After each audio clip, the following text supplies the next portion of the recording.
the people of the world that we won't allow our government to carry out crimes in our name. And over 1 million Iraqis have been killed. For an hour and a half, I chained myself to the front door, bringing awareness to this critical epidemic. Excuse me, sir. What group are you with? I'm with the Bay Area Revolution Club. Tell me about that group. Gay Area? Gay Area? We are primarily a revolutionary communist youth group, focused around the Revolutionary Communist Party. Okay. We think that this whole war is based on lies and is a war crime, that we have to confront it, but also more that people need to be fighting the power. People need to be resisting the outrages of this system while transforming people for revolution. For those who fell in the hole, and we did not jump in to tell them the way out, they shall not be forgotten. We as a nation have a moral obligation to take Congress a compass, for if they do not know the way home, they must be lost. We must be willing to jump in the hole with our soldiers and bring them home. Okay, from the look of your poster, you obviously believe that 911 was an inside job.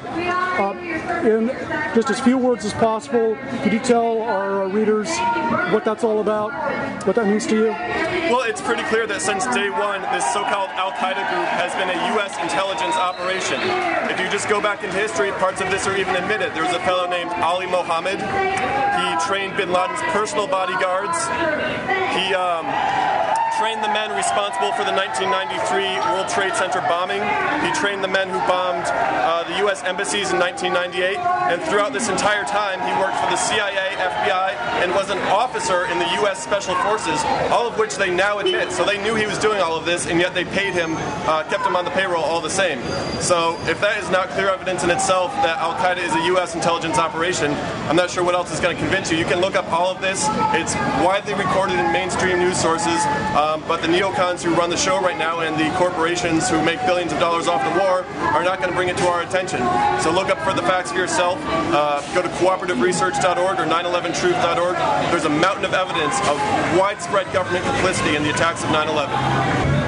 There's been no redress of the fraudulent elections in the last 8 years. What's the only way it'll be redressed is a popular uprising. Democrats aren't going to do it. Okay, define popular uprising for me, would you please? 5 to 10% of the people of the United States getting into the streets and demanding that things change. That will do it. That's all it takes. It's all. In 1905, we did that. In 1905, you're referring to the Soviet Revolution? No, we're talking about the Wobblies. Oh, the Wobblies, okay.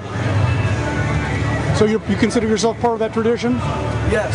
Okay. Are you a socialist? No. Revolutionary socialist? No. Communist? No. Oh, okay. Define yourself politically. Independent. I stand for freedom, and I don't have an allegiance to this government or to this planet.